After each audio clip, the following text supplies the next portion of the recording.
তার পিতার গল্পটা সবাইকে একটু স্মরণ করাতে চাই। কারণ ইয়াং জেনারেশন চোখের সামনে যেটা দেখে সেটা হচ্ছে শেখ হাসিনার শাসনামলটা দেখে। তারও একজন পিতা ছিলেন, সেই শাসনামল যারা দেখেনও নাই, পড়েনও নাই, শুনেনও নাই, তাদেরকে আমি একটু স্মরণ করিয়ে দিতে চাই।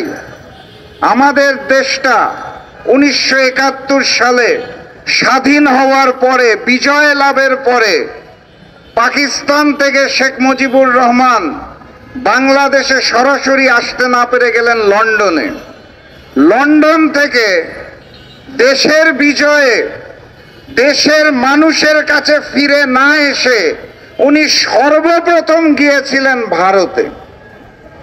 বাংলাদেশের বিজয় উদযাপন করার জন্য শেখ মুজিবুর রহমান লন্ডন থেকে বাংলাদেশ না এসে তার বিমানকে অবতরণ করিয়েছিলেন ভারতের মাটিতে।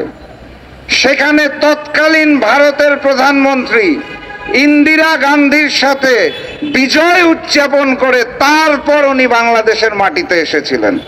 ইতিহাসটা মনে রাখতে হবে। তার পরবর্তীতে ইন্দিরা গান্ধী যখন বাংলাদেশে আসলেন, তখন শেখ মুজিবুর রহমান এবং ইন্দিরা গান্ধী ভারতের জন্য এই শেখ হাসিনার মতোই তার পিতা শেখ মুজিবুর রহমান ভারতের সাথে চুক্তি করেছিলেন। সেই চুক্তিগুলোকে তৎকালীন গণতান্ত্রিক আমি সকল রাজনীতিবিদ আখ্যায়িত করেছিল 25 সালা গোলামি চুক্তি হিসেবে। কারণ চুক্তি হয়েছিল 25 বছরের জন্য। নাম দেওয়া হয়েছিল মৈত্রী চুক্তি, বাস্তবতা ছিল গোলামির চুক্তি। পিতার মতোই কন্যা ক্ষমতায় আসার পরে ভারতের সাথে নানাবিধ চুক্তিতে আবদ্ধ হলেন। এখানে বলা হচ্ছে, ব্যানারে দাবি করা হচ্ছে ভারতের সাথে সকল চুক্তিকে বাতিল করতে হবে। বাতিলের আগে আমি জানতে চাই শেখ হাসিনা ভারতের সাথে কি কি চুক্তি করেছিলেন, সেটাই এখন পর্যন্ত জনগণকে জানতে দেওয়া হয় নাই। এত গোপনে তারা চুক্তি করেছিল। অতএব বাস্তবতা হচ্ছে শেখ হাসিনা তার পিতার মতোই ওই হিন্দুস্তানের সাথে বাংলাদেশের জন্য গোলামির চুক্তি করেছিলেন।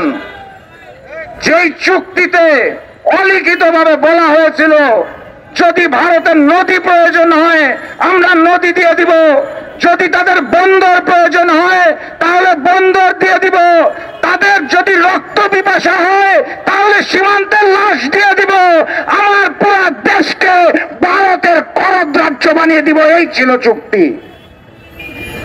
সেই চুক্তিগুলোকে আমরা বাতিল করার কথা বলছি।